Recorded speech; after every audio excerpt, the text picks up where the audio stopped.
ചതക്കേണ്ടവരെയൊക്കെ ചതച്ചോളും അല്ലേ? 24-ാം തീയതി കാണാം. ജോജുവിൻ്റെ സിനിമയിലെ ഓരോ ക്യാരക്ടേഴ്സ് അഭിനയിച്ചിരിക്കുന്നതും സംസാരിച്ചിരിക്കുന്നതും ജോജുവിൻ്റെ തീരുമാനപ്രകാരമാണ്. ലാലേട്ടൻ്റെ കൂടെ ഒരു നിൽക്കുന്ന സമയം എന്ന് പറഞ്ഞാൽ വേറെ ഓറയാണ്, ഭയങ്കര വൈബാണ്. നമുക്ക് കിട്ടുന്ന എനർജിയും നമുക്ക് മടിയൊന്നും പറ്റില്ല. ജോജുവിന് അങ്ങനെ ഒരു മിടുക്കുണ്ട്, കൂടുതൽ കിട്ടുന്നവരിൽ നിന്ന് കൂടുതൽ സ്ട്രെയിൻ എടുക്കാനും അധികം കിട്ടാത്തൊരു ഒറ്റത്തേക്ക് വിടാനും. അപ്പൊ അങ്ങനെയൊക്കെ ഞാനാണ്. ഏതാണ് ആദ്യം ഷൂട്ട് ചെയ്ത സീൻ? എൻ്റെ ആക്ച്വലി ഷൂട്ട് ചെയ്ത സീൻ ഭയങ്കര കോമഡിയാണ്. അതൊന്നും ചോദിച്ചില്ല, ഏതാണ് കോമഡിയാന്ന് ഞങ്ങൾക്ക് അറിയാലോ. ഇപ്പോൾ രഞ്ജിത്ത് വേലായുധൻ എന്ന് പേരുണ്ട്, രഞ്ജിത്ത് വി നായർ എന്ന് പേര് കേട്ടിട്ടുണ്ട്, രഞ്ജി വി നായർ എന്നുണ്ട്, തമിഴിൽ അർജുൻ എന്ന് പേര് കേട്ടിട്ടുണ്ട്. ശരിക്കും നിങ്ങളുടെ സ്റ്റേജ് നെയിം എന്താ? നിങ്ങൾ ആര്? ചേച്ചി എന്താണോ അതുകൊണ്ടാണ് ഗിരി അങ്ങനെയായത്.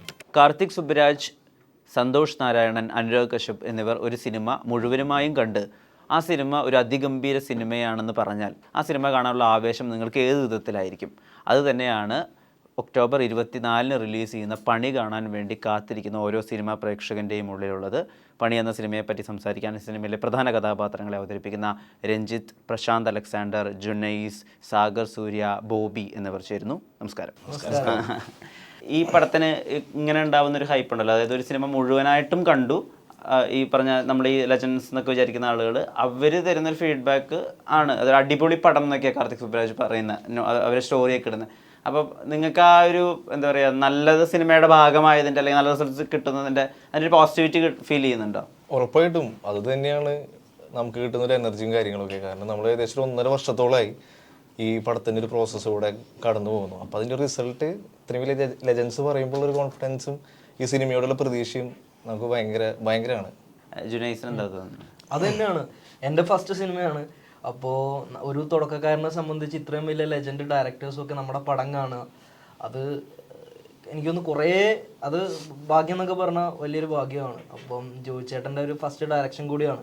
അപ്പം തിയേറ്റർ 24-ാം തീയതി അത് എല്ലാവർക്കും അതുപോലെ തന്നെ ഉണ്ടാവും തന്നെയാണ് നമ്മുടെ എല്ലാവരുടെയും പ്രതീക്ഷ. ജോജു എന്നുള്ള സുഹൃത്തിനെയും കൂടി ഈ പറഞ്ഞ കൂട്ടത്തിൽ ഏറ്റവും അടുത്തറിയുന്ന ഒരാളും കൂടിയാണല്ലോ. അപ്പോൾ ഞാൻ ആദ്യമായിട്ട് കണ്ടിട്ടുണ്ട് നിങ്ങളുടെ ഇൻസ്റ്റാഗ്രാം ഹാൻഡിലിൽ തൂവാനത്തുമ്മികളുടെ RR ഇട്ടിട്ട് ജോയി ചേട്ടൻ അതുപോലെ ലണ്ടനിലെ ഒരു ഹോട്ടലിൽ വെച്ച് ഷൂട്ട് ചെയ്തിട്ട്, അപ്പോൾ അതിൻ്റെ അടിയിൽ ജോയി ചേട്ടൻ എഴുതിയിട്ടുണ്ട് ബോബി കുര്യൻ ഡയറക്ടോറിയൽ എന്ന്. അപ്പോൾ അങ്ങനെ ഒരു സംസാരം ഉണ്ടായിട്ടുണ്ടാവില്ല. അപ്പോൾ അന്നോട്ട് അറിയുണ്ടാവില്ല ഇദ്ദേഹത്തിൻ്റെ ഉള്ളിലൊരു ഫിലിം മേക്കർ ഉണ്ട്. 100%. ജോജുവിൻ്റെ ലൈഫ് എന്ന് പറയുന്നത് തന്നെ സിനിമയാണ്, 24 hours. ആ സമയത്തൊക്കെ ഈ സിനിമയെക്കുറിച്ചുള്ള സംസാരം തുടങ്ങിയിട്ടുണ്ട്. അതെനിക്ക് 23-ലാണ്. അപ്പം ഇതുപോലെ ഇത്രയും പുതുമുഖങ്ങളെല്ലാം വെച്ച് ഇതൊരു ഹെവി ബഡ്ജറ്റ് മലയാളം പടം ഒരുക്കിയ ജോജുവിൻ്റെ സമ്മതിച്ചേ പറ്റുള്ളൂ അദ്ദേഹത്തിനെ. ഇപ്പോൾ ഈ പടത്തിനൊക്കെ നമ്മൾ കാണുമ്പോൾ ഇപ്പോൾ ഈ പൾപ്പ് ഫിക്ഷൻ അല്ലെങ്കിൽ അങ്ങനത്തെ ഹൈപ്പർ ലിങ്ക് സിനിമകളുണ്ടല്ലോ, കുറച്ചധികം നറേറ്റീവുകൾ, അത് പോകെ സീൻ ബൈ സീൻ അത് ഭയങ്കര ഫാസ്റ്റ് പേസ് ആയിട്ടിലേക്ക് മൂവ് ചെയ്തുകൊണ്ടിരിക്കുന്നു. അങ്ങനത്തെ ഒരു വൈബ് പണിയിൽ ഫീൽ ചെയ്യുന്നുണ്ടോ നിങ്ങൾക്ക് അഭിനയിച്ചപ്പോൾ, സബ്ജക്റ്റ് കേട്ടപ്പോൾ ഒക്കെ? ഇത് അങ്ങനത്തെ ഒരു സിനിമയല്ല. ഇത് ആർക്കും മനസ്സിലാവുന്ന, ആർക്കും പെട്ടെന്ന് റിലേറ്റ് ചെയ്യാൻ പറ്റുന്ന ഇമോഷൻസ് ഉള്ള ഒരു കൊമേഴ്ഷ്യൽ ഫ്ലിക്ക്, കൊമേഴ്ഷ്യൽ എലമെന്റുകളുള്ള കൊമേഴ്ഷ്യൽ പരിപാടി തന്നെയാണ് ഇത്. പൾപ്പ് ഫിക്ഷൻ്റെ ഒന്നും ആ തരത്തിലുള്ള ഡയമെൻഷൻസോ അങ്ങനത്തെ മൾട്ടിപ്പിൾ നറേറ്റീവുകളൊക്കെ ഉണ്ട്. മൾട്ടിപ്പിൾ സിംഗിൾ നറേറ്റീവിൽ തന്നെയാണ് ഇത് പോകുന്നത്. പ്ലോട്ടിൽ തന്നെ ആണ്. എൻ്റെ ഒരു കാഴ്ചപ്പാടിൽ എങ്ങനെയാണ് ശരിക്കും 6 ദിവസത്തെ ഒരു കഥയാണ്. സിംഗിൾ നറേറ്റീവിൽ പോകുന്നത്. മൾട്ടി ട്രാക്ക് ഉണ്ട്. നറേറ്റീവ് സിംഗിൾ നറേഷൻ തന്നെയാണ്, ഒറ്റ ടൈപ്പ് ഓഫ് നറേഷൻ തന്നെയാണ്. മൾട്ടി ട്രാക്കുകളുണ്ട് സിനിമ. രഞ്ജിത്ത്, കുറച്ച് കാലത്തിന് ശേഷം മലയാള സിനിമയിൽ കാണാൻ അതിൻ്റെ സന്തോഷമുണ്ട്. എനിക്ക് ഏറ്റവും കൺവിൻസിങ് ആയി തോന്നിയിട്ടുള്ള ഒരു വില്ലൻ്റെ ബാക്ക് സ്റ്റോറി നിങ്ങളുടെയാണ്, റെയിൻ കമ്പനിയിൽ. അതായത് നിങ്ങളുടെ ഒരു മോശം ചൈൽഡ്ഹുഡിനെ പറ്റിയിട്ട് പറയുന്നൊരു സീക്വൻസ് ഉണ്ട്. അത് നിങ്ങളുടെ മുഖമാണ് മെയിൻ ക്ലോസപ്പ് വെച്ചിരിക്കുന്നത്. എന്നിട്ടാണ് ആ ബാക്ക് സ്റ്റോറി ഇങ്ങനെ അനാവരണം ചെയ്തുകൊണ്ടിരിക്കുന്നത്. അത് ഭയങ്കര രസമാണ്. ചോദ്യം എന്താണ്? ഞാൻ ചോദിച്ചിട്ടില്ല. അപ്പോൾ മലയാളത്തിൽ നിന്ന് തമിഴ് പോയി ട്രൈ ഔട്ട് ചെയ്യുക, തിരിച്ചിങ്ങോട്ട് വരിക, എപ്പോഴാണ് ഈ ജോജു ആയിട്ടുള്ളൊരു കണക്ഷനും അല്ലെങ്കിൽ പിന്നൊരു റീലോഞ്ച് സംഭവിക്കുന്നത്? ജോജു എനിക്ക് ഈ പറഞ്ഞ 2003 ആ ടൈം മുതൽ എനിക്കറിയാം. അതിനുശേഷം ഇപ്പം ജോജു അല്ലേ ആസ് എൻ ആക്ടർ ഒരുമിച്ച് തുടങ്ങിയവരാണോ നിങ്ങൾ? നിങ്ങൾക്ക് പറയാൻ പറ്റും. ജോജു സീനിയറാ ഈ പറഞ്ഞ വർഷം വെച്ച് അതെ നോക്കുമ്പോൾ. അതെ അതെ അതെ. ജോജു അതിന് മുമ്പേ തുടങ്ങിയതാണ്. അതിൻ്റെ ബാക്കിയുള്ള പടങ്ങളുണ്ടല്ലോ ഈ വർഗം അങ്ങനത്തെ പടങ്ങളൊക്കെ നടക്കുന്ന സമയത്ത് ആക്ച്വലി ജോജു ആയിട്ടുള്ള ജോജുവിനെ എനിക്ക് അന്ന് പോലെ എനിക്കറിയാം നല്ലോണം. ആസ് എൻ ആക്ടർ ഇപ്പോൾ ജോജു ഭയങ്കര അവിടെ നിന്നുള്ള ഇതിനേക്കാളും ഭയങ്കര ഗ്രോത്ത് അല്ലേ ജോജു ആസ് എൻ ആക്ടർ. തൃശ്ശൂരിൽ ഒരു കഥ നടക്കുന്ന സമയത്ത് ബാക്കിയുള്ള എല്ലാ ആളുകളും തൃശ്ശൂർ പറയുമ്പോൾ നിങ്ങളുടെ വോയിസ് മാത്രം ട്രെയിലറിൽ സാറിൻ്റെ വോയിസ് മാത്രം ട്രെയിലറിൽ എന്താ പറയുക കുറച്ച് എടുത്തിട്ട് മാറി നിൽക്കുന്ന പോലെ തോന്നുന്നത്. ആക്ച്വലി ഈ പോലീസ് ഓഫീസറും തൃശ്ശൂർകാരനും തന്നെയാണോ അതോ മറ്റേ അതർ സ്റ്റേറ്റ് പോലീസ് ഓഫീസർ വരുമല്ലോ പലപ്പോഴും അങ്ങനത്തെ ഒരാളാണ്? അങ്ങനത്തെ ആളല്ല. നമ്മൾ ഈ പണി എടുത്തേക്കണ സാധനം 24-ാം തീയതി റിലീസാവാണ്. അത് സ്ക്രീനിൽ നിങ്ങൾ കണ്ടു കഴിഞ്ഞിട്ട് തന്നെ തീരുമാനിക്കുക ഇത് ഞാൻ എവിടെ നിന്നുള്ളതാണ്. തീർച്ചയായിട്ടും ഈ ശബ്ദക്കാരനെ സ്റ്റാൻഡ് ഔട്ട് ചെയ്താ നിങ്ങൾ ചിന്തിക്കുന്ന പോലത്തെ ഡയമെൻഷൻസ് ഒന്നുമില്ല. റെജിയുടെ മലയാളത്തിന്റെ ഒരു പ്രത്യേകതയാണ് തോന്നിയത്.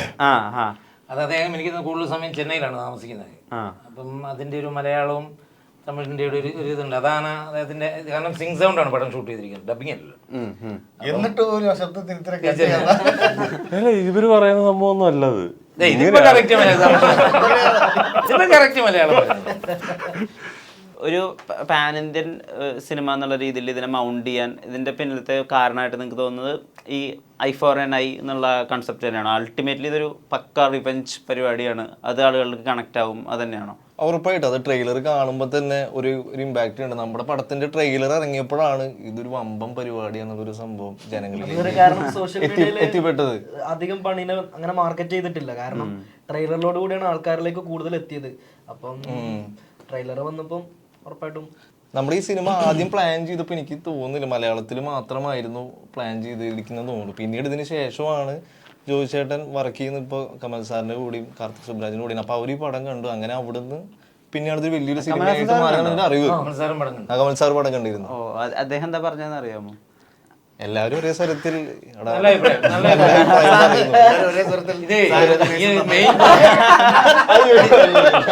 സാഗരം ജുനൈസ് അധികം സംസാരിക്കത്തില്ല. എന്താണെന്നറിയാം, ജോജുവിന്റെ ഫോട്ടോ ഇങ്ങനെ അതൊന്നും തിരിച്ചു നോക്കുകയാണെങ്കിൽ കൂടുതൽ സംസാരിക്കും. നിങ്ങളും ജോജു ചേട്ടനും തമ്മിലുള്ള ഒരു കോറിലേഷൻ എങ്ങനെയാണ്? മെന്ററായിരുന്നോ അദ്ദേഹം? എന്താ പറയാ, ശകാരിക്കായിരുന്നോ? എങ്ങനെയായിരുന്നു നിങ്ങളുടെ ഡയറക്ടർ? ഡയറക്ടർ അല്ല ചോദിക്കണേ, ആസ് എ മെന്ററാ ചോദിക്കുന്നത്.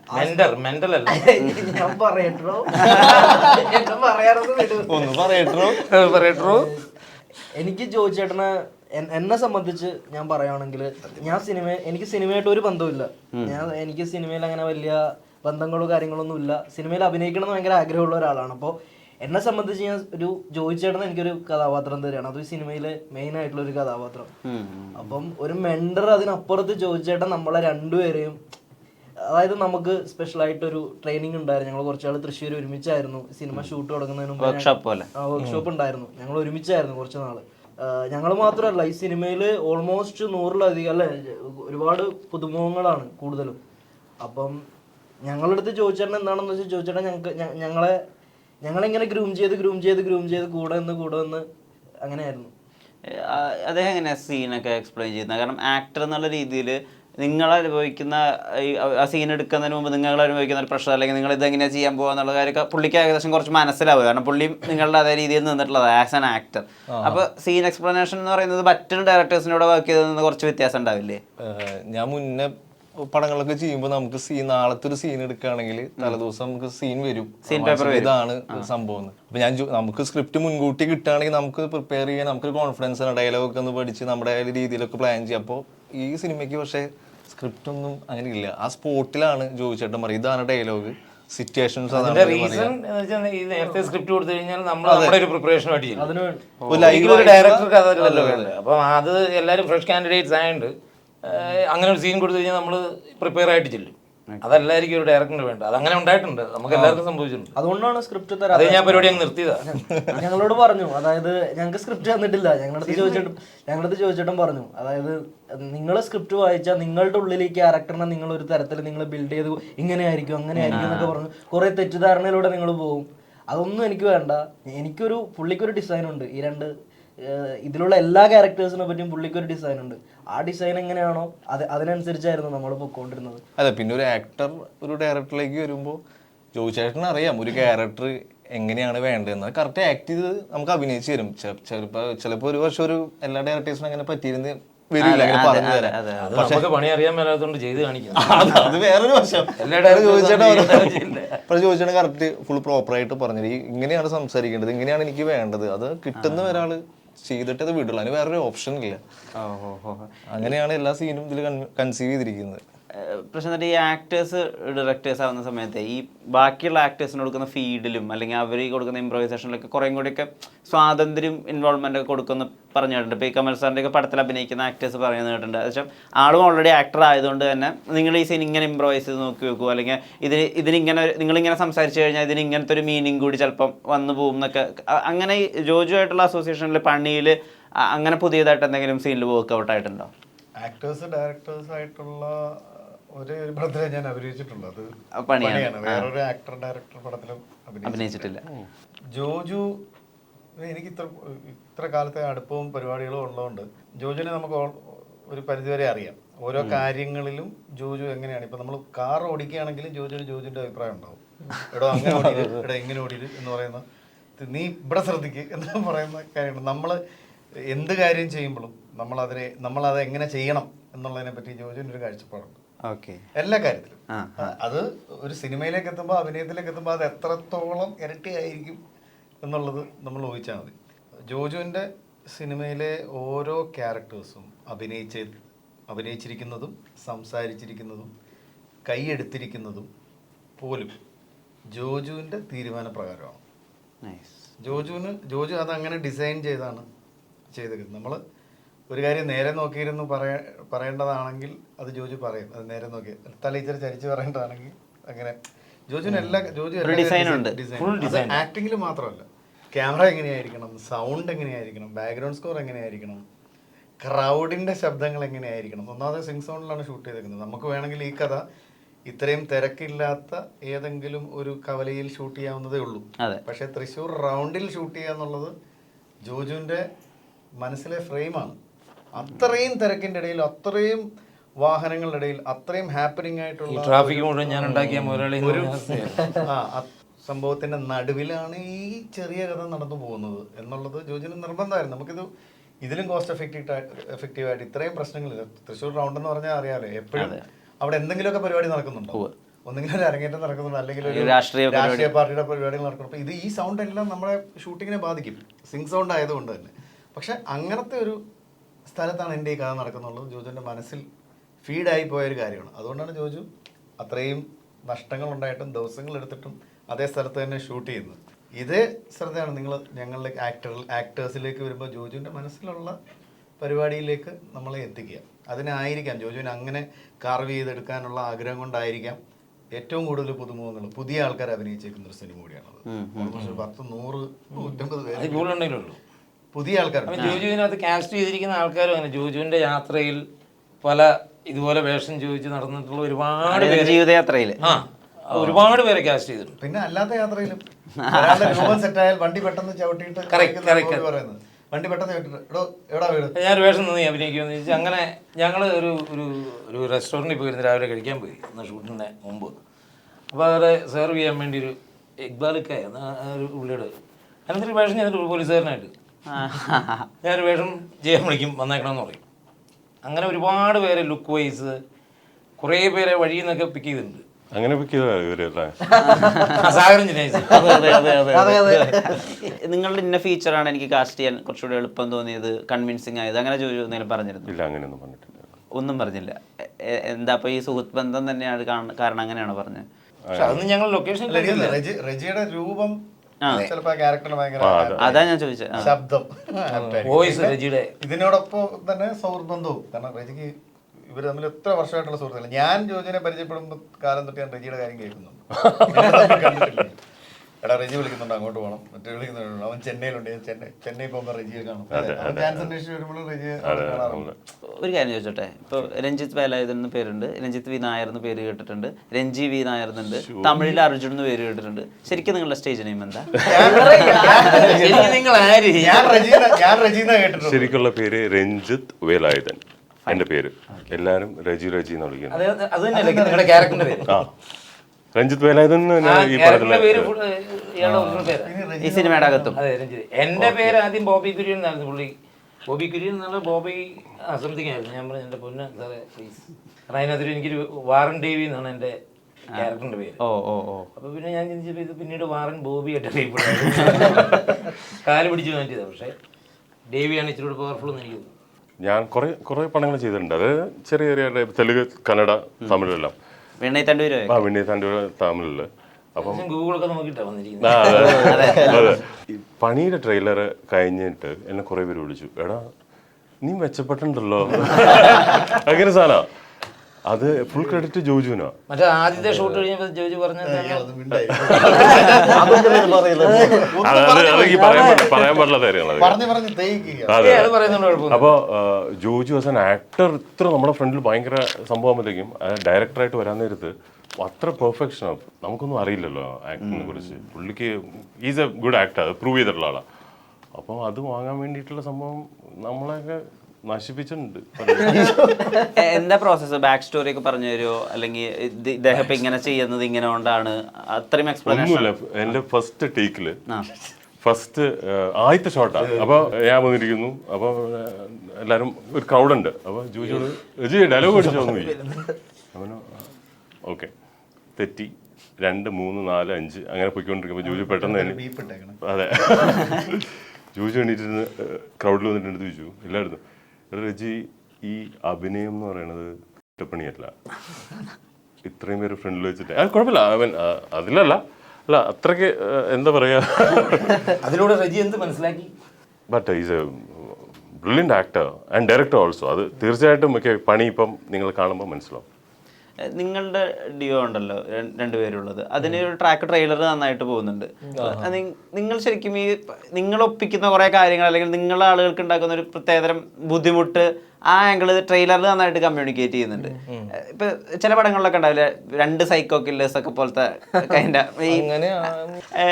എനിക്ക് തോന്നിയിട്ടുണ്ട്. അതായത് ഈ പടം കഴിഞ്ഞു കഴിഞ്ഞാലും നിങ്ങളുടെ ഈ ഒരു ഫ്രണ്ട്ഷിപ്പ് ഉണ്ടല്ലോ, ഈ പടത്തിനകത്ത് നിങ്ങളുടെ ആ കൂട്ടുകെട്ട് അതായിരിക്കും ഏറ്റവും അധികം ചർച്ച ചെയ്യപ്പെടുക എന്നുള്ളത്. ശരിക്കും നിങ്ങളുടെ രണ്ടുപേരുടെ ഇതിനകത്ത് അങ്ങനത്തെ ഒരു കൈൻഡ് ഓഫ് ബന്ധമുണ്ടോ? ഒരു നാശത്തിന് വേണ്ടിയിട്ട് രണ്ടാൾക്കാർ കൂടിച്ചേരുക? അതൊക്കെ സിനിമ സ്പോയിലറാണ്. 24-ാം തീയതി എന്റെ അറിവില് ഇത് കഴിഞ്ഞ 1.5 വർഷമായിട്ട് ഒരു റൂമില് ഒന്നിച്ചാ കഴിഞ്ഞു. 24-ാം തീയതി പടം ഇറങ്ങി കല്യാണം കഴിയും. ഇനി 24-ാം തീയതി ഇത് റിലീസായാലും ഇവരുടെ കല്യാണം അടുത്തത്. ഞങ്ങള് സത്യം പറഞ്ഞ ഈ സിനിമക്ക് വേണ്ടി ഞങ്ങൾ തൃശ്ശൂരായിരുന്നു ഒരു ഓൾമോസ്റ്റ് 1.5 വർഷമായി. ജോയിച്ചേട്ടൻ അങ്ങനെ ഒരു നിർബന്ധം ഉണ്ടായിരുന്നു. കാരണം എന്താന്ന് വെച്ചാൽ നമ്മള് സിനിമയിൽ കാണുന്ന സമയത്ത് നമുക്കിടയിൽ ഒരു ബോണ്ട് ഉണ്ടാവണം എന്നുള്ളത്. അപ്പോൾ നമ്മള് ജോയിച്ചേട്ടൻ എപ്പോഴും പറയും സിനിമയിൽ അഭിനയിക്കാൻ പറ്റും, പക്ഷെ അഭിനയത്തിൽ വീണ്ടും അഭിനയിപ്പിച്ച ആൾക്കാരെ പറ്റിപ്പിക്കാൻ പറ്റൂല എന്നുള്ളൊരു കാര്യം എപ്പോഴും ഇങ്ങനെ പറയും. അപ്പോൾ നമുക്ക് എന്ത് ചെയ്യുവാണെങ്കിലും അതിനൊരു ജെന്യൂനിറ്റി തോന്നണം, അതിലൊരു സത്യം ഉണ്ടാവണം. അപ്പൊ അങ്ങനെ അതുകൊണ്ട് തന്നെ ജോയിച്ചേട്ടൻ ഇങ്ങനെ പറയുന്നതിനനുസരിച്ച് ഞങ്ങൾ ഇങ്ങനെ മോൾഡായി എങ്ങനെയായിരുന്നു. ഈ തൃശ്ശൂർ സ്ലാങ്ങിന്റെ ഒരു ഒതന്റിസിറ്റി ഉണ്ടല്ലോ, അതിനൊരു ട്യൂൺ പോലത്തെ ഒരു അവസ്ഥയുണ്ടല്ലോ, അത് ജോയി ചേട്ടനാണോ പറഞ്ഞു തരുന്നത് സാഗറായിരുന്നോ? അല്ല, സിനിമയിലെല്ലാരും തൃശ്ശൂർ ഭാഷ സംസാരിക്കുന്ന ആൾക്കാരൊന്നും അല്ല. അത് നമ്മൾ പണ്ടുതൊട്ടേ അങ്ങനെ സ്റ്റീരിയോ ടൈപ്പ് ചെയ്ത് വെച്ചൊരു സാധനമാണ്. ഒരു സ്ഥലത്തൊരു പ്രശ്നം നടക്കുമ്പോൾ തൃശ്ശൂർ ഒരുപാട് ജില്ലകളിലുള്ള ആൾക്കാർ സ്വാഭാവികമായിട്ടും ഉണ്ടാവുമല്ലോ, അത് എല്ലാ നാട്ടിലും ഉണ്ടാവും. അപ്പൊ ആ നാട്ടിലെ ആൾക്കാർ തൃശ്ശൂർ ഭാഷ, അത് എനിക്കൊന്ന് ട്രെയിലറിൽ കൂടുതൽ തൃശ്ശൂർ ഭാഷയാണ് വന്നത്. സിനിമയിൽ അങ്ങനെ മൊത്തത്തിൽ തൃശ്ശൂർ ഭാഷയൊന്നും അല്ല. ഞങ്ങൾ രണ്ടുപേരും കോട്ടയംകാരാണ്. ഞങ്ങൾ തൃശ്ശൂർ പഠിക്കാൻ ചെന്നവരാണ്. അപ്പൊ ഞങ്ങൾ രണ്ടും നമ്മൾ സംസാരിക്കുന്ന പോലെ തന്നെ പിടിച്ചിരിക്കുന്നത്. ഞാനും വേറൊരു ജില്ലയിലാണ് എന്റെ. അങ്ങനെ സാഗർ, ഈ ചോയ്സസ് ഇല്ലേ, ഇപ്പൊ തട്ടിമുട്ടിയും പോലത്തെ ഭയങ്കര ഫേമസ് ആയിട്ടുള്ളൊരു സീരീസ്, അതിൽ നിന്ന് വരുന്ന സമയത്ത് നിങ്ങൾ എടുക്കുന്ന ചോയ്സസ് ഭയങ്കര റിഫൈൻഡ് ആണ്. ഇപ്പൊ കുരുതി ആയാലും കാപ്പി ആയാലും ഭയങ്കര സെലക്റ്റീവ് ആയിട്ടാണ് അവരൊന്നൊക്കെ ചെയ്യുന്നത്. തട്ടിമുട്ടി എന്ന് പറഞ്ഞാൽ ഞാൻ ഫസ്റ്റ് തന്നെ എൻ്റെ പ്ലാറ്റ്ഫോം തട്ടിമുട്ടിയായിരുന്നു. അതിന് മുന്നേ ഡ്രാമയും പരിപാടികളൊക്കെ ആയിരുന്നു. പിന്നെ ഓഡീഷൻ വഴിയാണ് തട്ടിമുട്ടി എന്ന് പറഞ്ഞ വലിയൊരു ആ ടീമിലേക്ക് എത്തിപ്പെടുന്നത്. സത്യം പറഞ്ഞാൽ അതൊക്കെ തട്ടിമുട്ടി അഭിനയിക്കാൻ ഭയങ്കര പാടാണ്. സിംഗ് സൗണ്ട് ആണ്, പ്രോപ്പർ സ്ക്രിപ്റ്റോ കാര്യങ്ങളൊന്നും ഇല്ല. പിന്നെ സിനിമകൾ എന്ന് പറയുന്നത് സംഭവിക്കുന്ന ഒരു പ്രോസസ്സാണ്. കുറച്ച് ഭാഗ്യവും നമ്മുടെ കഴിവും എല്ലാം കൂടി ഒത്തുവരണം. അങ്ങനെയാണ് കുരുതിയ സിനിമയും ഒക്കെ ആദ്യം അഭിനയിച്ച പടം ഉപചാരപൂർവ്വം ഗുണ്ടാജി എന്ന് പറഞ്ഞ സിനിമയാണ്. അന്ന് ആ സമയത്ത് കൊറോണയൊക്കെ വന്ന് ആ പടം ഇറങ്ങിയിട്ടില്ല. അപ്പൊ അന്ന് ആ സിനിമ വേറൊരു പൃഥ്വിരാജിന്റെ മാനേജർ കണ്ടിട്ടാണ് എനിക്ക് കുരുതിയിലേക്ക് വരുന്നത്. പക്ഷെ എൻ്റെ ആദ്യ സിനിമ ഇറങ്ങുന്നത് കുരുതിയാണ്. പിന്നെ അതിൽ നിന്നാണ് കുറച്ച് സിനിമകൾ സംഭവിച്ചത്. പക്ഷെ എനിക്ക് എപ്പോഴും സിനിമകൾ എപ്പോഴും തിയേറ്ററിൽ തന്നെ ഇറങ്ങണം എന്ന് തോന്നുന്നു. അന്ന് OTT-യിലായ കാരണമായിരിക്കാം ഒരു പക്ഷെ അങ്ങോട്ട് നല്ല അത്രമാത്രം ചോയ്സ് ചെയ്യാന്നുള്ള സ്ക്രിപ്റ്റുകളൊന്നും വന്നിട്ടില്ല. പക്ഷെ ഇപ്പോഴാണ് ഈ പണി എന്ന് പറഞ്ഞ സിനിമ ഞാൻ ഇതുവരെ കരിയറിൽ ചെയ്ത് വെച്ചിട്ടുള്ള ഏറ്റവും വലിയ സിനിമയാണ്. കിട്ടില്ല ഒരു പരിപാടിയാണ്. ഞങ്ങൾക്ക് ഭയങ്കര പ്രതീക്ഷയുള്ള ഒരു സിനിമയാണ്. ഞങ്ങൾ ഈ അനൗൺസ്മെന്റിന്റെ സമയത്തെ, അതായത് ബിഗ് ബോസ് എന്ന് പറയുന്ന വേദിയിൽ നിന്ന് നിങ്ങൾക്ക് ഉണ്ടാവുന്ന ഒരു ബൂം ഉണ്ടല്ലോ, ഒരു ഭയങ്കര സ്റ്റാർ വാല്യൂ ഉണ്ടല്ലോ, അത് യൂസ് ചെയ്യാൻ വേണ്ടിയിട്ടായിരിക്കും ഇത് നിങ്ങളെ കാസ്റ്റ് ചെയ്തിട്ടുണ്ടാവുക എന്നൊക്കെ ഒരു തെറ്റിദ്ധാരണ എനിക്ക് ഉണ്ടായിരുന്നു പേഴ്സണലി. പക്ഷെ അത് കഴിഞ്ഞ് ട്രെയിലർ കണ്ടപ്പോഴാണ് നിങ്ങൾക്ക് വേണ്ടിയിട്ട് ഒരു ക്യാരക്ടർ ഡിസൈൻ ഉണ്ട്, നിങ്ങൾ ചെയ്തത് നിങ്ങളുടെ റീൽസിലോ അല്ലെങ്കിൽ നിങ്ങൾ ബാക്കിയുള്ള സ്ഥലത്തോ ഒന്നും ചെയ്യാതെ പുതിയൊരു പരിപാടിയാണെന്ന്, ഫ്രഷ് ആയിട്ടുള്ളൊരു കാര്യമാണെന്ന് നമുക്ക് ഫീൽ ആവണേ. ഈ ജോജേട്ടൻ എപ്പോഴാണ് ഇങ്ങനെ ഒരു പ്രൊജക്റ്റിനെ പറ്റിയിട്ട് അല്ലെങ്കിൽ ഒരു ക്യാരക്ടറിനെ പറ്റിയിട്ട് ആദ്യം സംസാരിക്കുന്നത്? അപ്പൊ ആ ഷോയില് ഞങ്ങളുടെ ക്യാരക്ടേഴ്സിന് ഭയങ്കരമായിട്ട് ഇഷ്ടപ്പെട്ടു. അപ്പോഴാണ് ചോദിച്ചിട്ട് മനസ്സിൽ ഇങ്ങനത്തെ ഒരു സബ്ജക്ട് ഉണ്ടെന്ന് തോന്നുന്നു. അപ്പൊ ആ കാസ്റ്റ് ചെയ്യുന്ന സമയത്താണ് നല്ല ഫ്രണ്ട്സ് ആയിരുന്നു. അപ്പൊ നമ്മൾ തമ്മിലൊരു കെമിസ്ട്രി ഉണ്ടല്ലോ അതിന്റെ ഉള്ളില്, അവര് ബോണ്ടാണ് പുള്ളിക്ക് ഇഷ്ടപ്പെട്ടു. അപ്പൊ ഞങ്ങള് ഇടയ്ക്ക് ജോജുവിന്റെ വീട്ടിലൊക്കെ ചെല്ലുമ്പോ ജോജു ഈ പ്രോഗ്രാം എപ്പോഴും കാണും, ബിഗ് ബോസ്. എന്നിട്ട് ഒരു ഇവന്മാരിലൊരു സാധനമുണ്ട്, ഇവന്മാരെ വെച്ചിട്ട് പരിപാടി ഞാൻ പ്ലാൻ ചെയ്യുന്നുണ്ട്, പ്ലാൻ ഞാൻ ചെയ്യും അന്നേ പറയായിരുന്നു. അത് അതിലുണ്ടായിരുന്നു. ഇറങ്ങിക്കഴിഞ്ഞായിരിക്കും കോണ്ടാക്ട് ചെയ്യാൻ പറ്റിയിട്ടുണ്ടാവുക. അതെ അതെ അതെ. ഞാൻ പക്ഷെ അന്ന് ഫസ്റ്റ് ഇറങ്ങി കഴിഞ്ഞിട്ട് ചോദിച്ചാട്ട് ഈ പ്രൊജക്റ്റ് പറയുമ്പോൾ അന്ന് വളരെ ഒരു ചെറിയൊരു പരിപാടി എന്നാണ് പറഞ്ഞത്. പിന്നെ ഓരോ ദിവസം കഴിയുമ്പോഴാണ് ഇതിന്റെ ഒരു വലിപ്പം കൂടി വന്നത്. എനിക്കൊന്ന് ഫസ്റ്റ് ലുക്ക് പോസ്റ്ററായിട്ട് വരുന്നതും ജോയിച്ചേട്ടൻ്റെ ഒപ്പം നിങ്ങൾ രണ്ടുപേരുടെയും മുഖങ്ങളാണല്ലോ. ഒരു 1.5 വർഷം ഇതിനു വേണ്ടി ചെലവാക്കി മറ്റ് പ്രൊജക്ടുകൾക്കൊന്നും ഭാഗമായിട്ടില്ല. അപ്പൊ ഇത് നിങ്ങൾ മുമ്പ് ചെയ്തിട്ടുള്ള സിനിമകളെയൊക്കെ അപേക്ഷിച്ചിട്ട് നിങ്ങൾക്ക് ഏറ്റവും വലിയ വേഷങ്ങൾ, ഒരു കരിയർ ഡിഫൈനിങ് മൊമെന്റ് ആണെന്നൊക്കെ തോന്നിയിട്ടുണ്ടോ എപ്പോഴെങ്കിലും? സത്യമായിട്ടും എനിക്ക് അത്രയും ഭയങ്കര, ഞാൻ ഈ സിനിമ പണി എന്ന് പറഞ്ഞ സിനിമ ഒരു 10 സിനിമ ചെയ്ത പോലത്തെ ഒരു ഫീലാണ് എനിക്കത്. ഇനിയും അങ്ങനത്തെ ഒരു സിനിമകൾ ഞങ്ങൾക്ക് എല്ലാവർക്കും സംഭവിക്കട്ടെ. എന്നെ സംബന്ധിച്ച് ഞാനൊരു സോഷ്യൽ മീഡിയ ഇൻഫ്ലുവൻസർ ആണ്. അപ്പൊ എന്റെ കരിയർ ഞാൻ 2015-16 അന്നോട്ടേ ഉണ്ട്. ഞാൻ സാഫ് ബോയ് ഒക്കെ അധികം ക്രിയേറ്റേഴ്സ് ഇല്ല, വളരെ കുറച്ച് ക്രിയേറ്റേഴ്സ് ഉണ്ടായിരുന്നല്ലോ, ഞാൻ സാഫ്. അപ്പൊ സാഫ് ഇപ്പൊ സിനിമയിൽ ഇപ്പൊ ഭയങ്കര അഭിമാനമുണ്ട്, വലിയ തിരക്കുള്ള അപ്പൊ വരാൻ പോണൊക്കെ വലിയ പടങ്ങളൊക്കെയാണ്. അപ്പൊ നമ്മളങ്ങനെ കുറച്ച് ആൾക്കാരെ ഉണ്ടായിരുന്നല്ലോ. അപ്പൊ ആ സമയത്ത് അത്യാവശ്യം അന്നൊന്നും സോഷ്യൽ മീഡിയ അത്രത്തോളം ആൾക്കാരെ സിനിമയിലോട്ടൊന്നും അങ്ങനെ അന്ന് പിക്ക് ചെയ്യുന്നുണ്ടായിരുന്നില്ല. ഈ അടുത്താണ് ആ ഒരു വേവ് തുടങ്ങിയെന്ന് തോന്നുന്നു അല്ലേ? അതെ അതെ, ഈ അടുത്താണ് അവിടെ നിന്ന് വരുന്ന ആളുകളെയും അതുപോലെ തന്നെ അവര് ചെയ്യാത്ത കാര്യങ്ങൾ ചെയ്യിപ്പിക്കുന്ന, അതാണ് ഏറ്റവും രസമായിട്ട് തോന്നിയത്. ഞാൻ സോഷ്യൽ മീഡിയയിൽ ചെയ്തുകൊണ്ടിരിക്കുന്ന കുറച്ച് ഞാൻ റെലവെന്റ് ആയിട്ടുള്ള സബ്ജക്റ്റിനെ സർക്കാസ്റ്റിക്കലി എന്തെങ്കിലും അങ്ങനെയായിരുന്നു ഞാൻ ആൾക്കാരിലേക്ക് എത്തിപ്പെടുന്നത്. അപ്പോൾ അതൊന്നുമായിട്ടൊന്നും ഒരു ബന്ധമില്ലാത്ത ഒരു ക്യാരക്ടറാണ് ഞാൻ ഈ സിനിമയിൽ ചെയ്യണം. അപ്പം എന്നെ വീഡിയോസിൽ കൂടെ അറിയുന്ന ആൾക്കാർക്ക് ഉറപ്പായിട്ടും അവർ പ്രതീക്ഷിക്കാത്തൊരു സാധനമായിരിക്കും എന്ന് എനിക്ക് നല്ലൊരു കോൺഫിഡൻസ് ഉണ്ട്. ഒരു കാര്യം ചോദിച്ചോട്ടെ, ഈ റീൽസ് ചെയ്യുന്ന സമയത്ത് ഈ കുട്ടികളുടെ സീരീസ് ചെയ്തിരുന്നില്ലേ, അത് ഭയങ്കര ക്യാച്ച് ആയിരുന്നു. ഈ കുട്ടികളെ ഒരുപാട് ഒബ്സർവ് ചെയ്യായിരുന്നു. എങ്ങനെയാ അത് അത്രയും കറക്റ്റ് ആയിട്ട് സാധനം പിടിച്ചിരുന്നത്? കുട്ടികളുടെ മനസ്സാണ് അവർ പറയുന്ന പാട്ടുകളും അവരുപയോഗിക്കുന്ന പ്രോപ്പർട്ടീസ് ഒക്കെ പക്കയായിരുന്നു. അതെങ്ങനെ നമ്മുടെ ഹിന്ദിയിൽ ഒരു ആശിഷ് ചന്ദ്രാണി എന്ന് പറഞ്ഞാൽ ഇപ്പൊ പുള്ളി വലിയ ക്രിയേറ്റർ ആണ്. അന്ന് പുള്ളി ഭയങ്കര പാൻ ഇന്ത്യൻ ക്രിയേറ്റർ ആയിരുന്നു. അപ്പൊ പുള്ളിയുടെ ഭയങ്കര ഫാനായിരുന്നു ഞാൻ. അപ്പൊ പുള്ളിയുടെ വീഡിയോസ് ഞാൻ എപ്പോഴും കാണും. അപ്പൊ പുള്ളിക്ക് കേരളത്തിലൊക്കെ ഭയങ്കര ഫാൻസാണ്. പുള്ളിയുടെ വീഡിയോ കണ്ടിട്ടാണ് ഞാൻ ഈ ഒരു സോഷ്യൽ മീഡിയ പരിപാടി തുടങ്ങണത്. അങ്ങനെ പുള്ളിന്റെ അടുത്തൊക്കെ ഇൻസ്പയർഡ് ആയിട്ട് പിന്നെ നമ്മുടെ ലൈഫിൽ നടന്ന കാര്യങ്ങൾ ഞാൻ റിലേറ്റബിൾ കണ്ടന്റുകളായിരുന്നു കുറെ ചെയ്തുകൊണ്ടിരുന്നത്. അപ്പൊ ആൾക്കാർക്ക് റിലേറ്റ് ചെയ്യാൻ പറ്റും. അങ്ങനെ ഷെയർ പോയി യൂണീക്ക് ആയിട്ടുള്ള എന്തോ ഒരു സാധനം ഉണ്ടായിരുന്നു. അങ്ങനെ പിന്നെ സാഫ് വന്നു, അങ്ങനെ ഒരു കമ്മ്യൂണിറ്റി ബിൽഡായി. അങ്ങനെ സാഗറിന്റെ ഈ കുരുതി റിലീസ് ചെയ്തതിനു ശേഷം ഒരു ഇന്റർവ്യൂ ഉണ്ടായിരുന്നു, ഒരു റിട്ടേൺ ഇന്റർവ്യൂ ആണ് അത്. അതിൽ സാഗറിന്റെ അമ്മയെ പറ്റി പറയുന്ന ഒരു ഏരിയ ഉണ്ട്. അതിൽ പറയുന്നത് അമ്മ ഒരുപാട് ആഗ്രഹിച്ചിരുന്നു ദാറ്റ് ഞാൻ സിനിമയിൽ ഒരു വലിയ ആളായിട്ട് എൻ്റെ വീടിൻ്റെ അപ്പുറത്ത് ഒരു ചേച്ചിക്ക് വേണ്ടിയിട്ട് വീട് വെച്ച് കൊടുക്കണം എന്ന് അമ്മ ഭയങ്കരമായിട്ട് ആഗ്രഹിച്ചു എന്ന് പറയുന്ന ഇന്റർവ്യൂ ഞാൻ വായിച്ചിട്ടുണ്ട്. അമ്മയ്ക്ക് അങ്ങനെ ഒരു ആഗ്രഹം ഉണ്ടായിരുന്നോ? നമ്മൾ ബേസിക്കലി ഞാൻ ഇപ്പൊ സിനിമ ചെയ്താൽ എൻ്റെ കരിയറിലെ വലിയ സംഭവങ്ങളൊന്നും അമ്മയ്ക്ക് കാണാൻ പറ്റിയിട്ടില്ല. ആ കൂടി തട്ടിമുട്ടി എന്ന് പറഞ്ഞൊരു പ്ലാറ്റ്ഫോം മാത്രമേ എൻ്റെ മിനിസ്ക്രീനിൽ അമ്മ കണ്ടിട്ടുള്ളൂ. എൻ്റെ ആദ്യ സിനിമ പോലും അമ്മയ്ക്ക് കാണാൻ പറ്റിയിട്ടില്ല. അപ്പോൾ ഞാൻ സത്യം പറഞ്ഞാൽ ഭയങ്കര സന്തോഷമാണ്. പക്ഷെ എൻ്റെ സന്തോഷം പ്രകടിപ്പിക്കാൻ അമ്മ ഇല്ലെങ്കിലും ആ പ്രസൻസ് എപ്പോഴും കൂടെയുണ്ട്. എനിക്ക് 101% ഉറപ്പാണ് അമ്മയുടെ ഭയങ്കരമായിട്ടുള്ള ബ്ലെസ്സിങ്ങുള്ള കാരണമാണ് എനിക്ക് ഇത്രയും വലിയൊരു സിനിമ സംഭവിച്ചതെന്ന് എനിക്ക് നല്ലോണം അറിയാം. പക്ഷെ അമ്മ എന്നുള്ളപ്പോൾ എൻ്റെ വീട്ടിൽ ഒരു ജോലിക്ക് വരുന്നൊരു ചേച്ചി ഉണ്ടായിരുന്നു. അപ്പോൾ ആ ചേച്ചിക്ക് സ്വന്തമായിട്ട് വീടില്ല.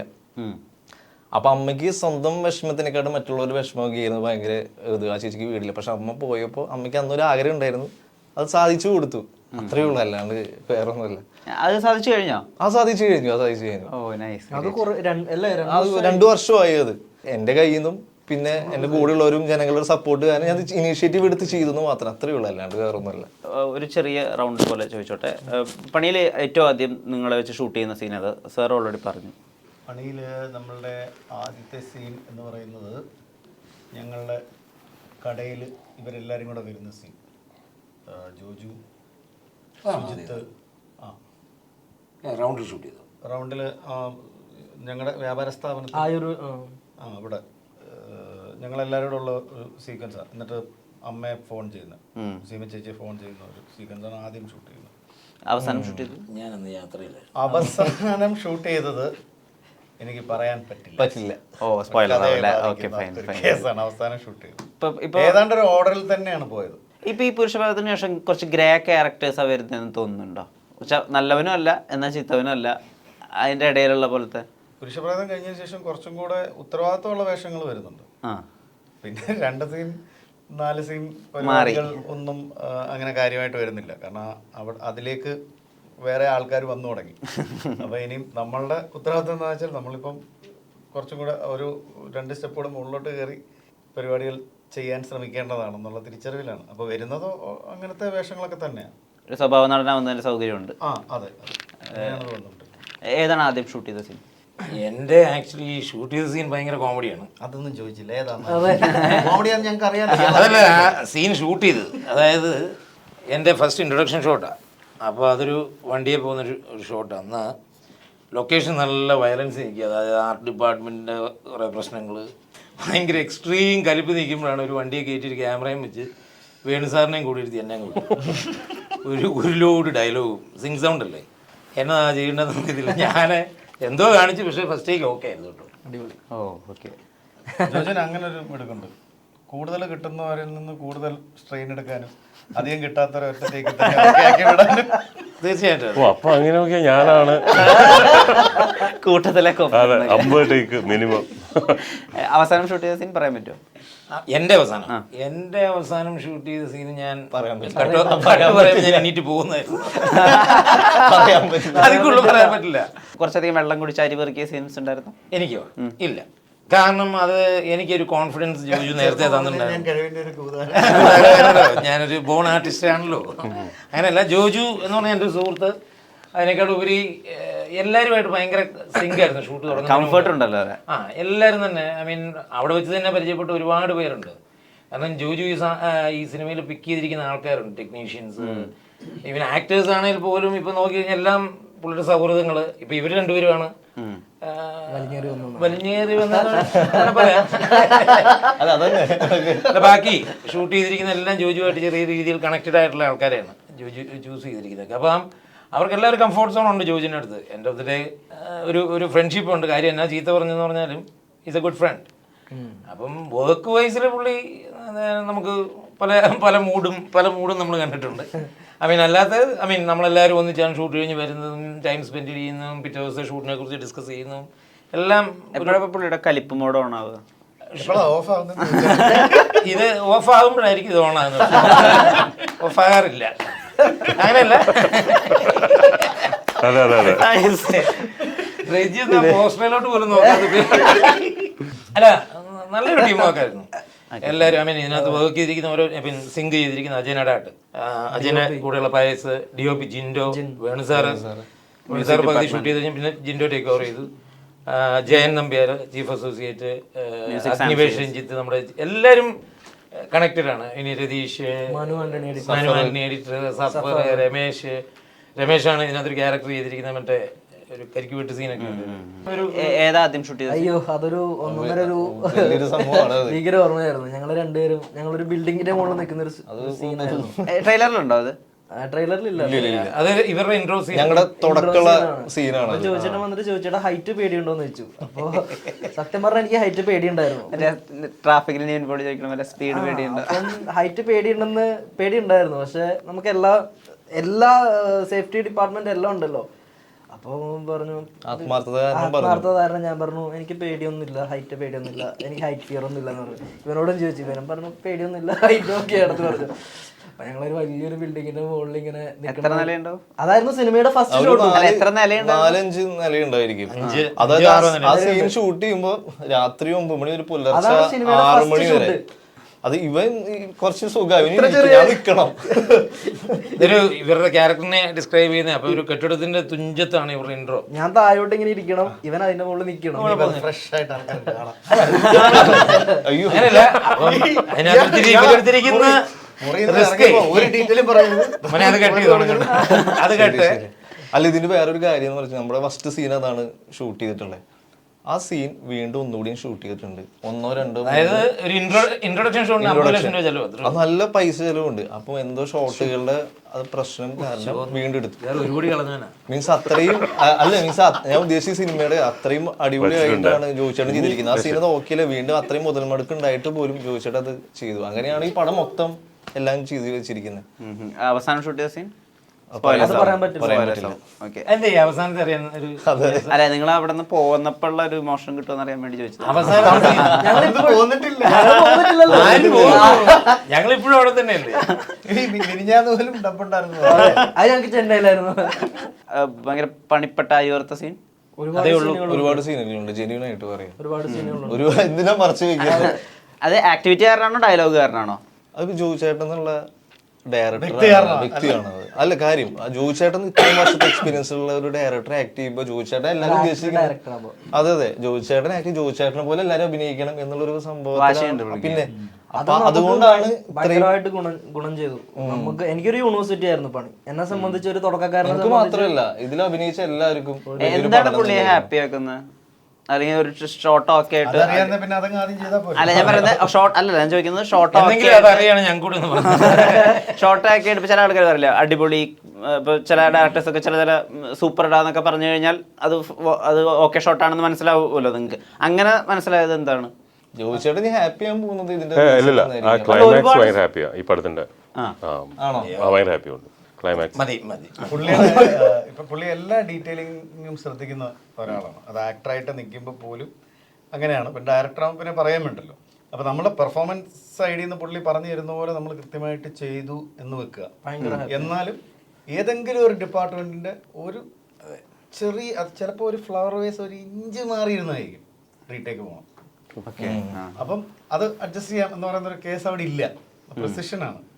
അതുപോലെ എല്ലാ കാര്യങ്ങളിലും പുള്ളി അതേ പ്രിസിഷൻ ആഗ്രഹിക്കും. എല്ലാ ഡിപ്പാർട്ട്മെന്റും ശരിയായി വരുമ്പോഴായിരിക്കും നമ്മൾ ചിലപ്പോൾ ഒരു ഡയലോഗ് തെറ്റിക്കുന്നത്.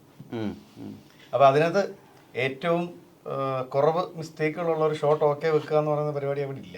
അല്ലെങ്കിൽ അത് അഡ്ജസ്റ്റ് ചെയ്യാം എന്ന് പറയുന്ന ഒരു പരിപാടി ഇല്ല. അല്ല, ഇങ്ങനെയൊക്കെ പറയില്ല ചില ആക്ടേഴ്സ്, അതായത് ഈ ക്യാരക്ടർ ഇങ്ങനെ പറയുമെന്ന് എനിക്ക് തോന്നുന്നില്ല, അതിനുള്ള സ്പേസ് ഒക്കെ ഉണ്ടാവോ? അതിനുള്ള സ്പേസ് ഉണ്ടോ എന്നുള്ളതിനേക്കാളും ജോജുവിന്റെ തിരക്കഥ, ജോജുവിന്റെ സംവിധാനം, ജോജു ഉണ്ടാക്കിയ കഥാപാത്രം, ആ കഥാപാത്രം എന്ത് പറയണം എങ്ങനെ പറയണം എന്നുള്ള അയാൾക്ക് അറിയാം. അത് വേറൊരാൾക്ക് ഈ കഥാപാത്രം ഇങ്ങനെ പറയില്ലല്ലോ എന്ന് ചോദിക്കാനുള്ള സ്പേസ് അവിടെ ഇല്ല.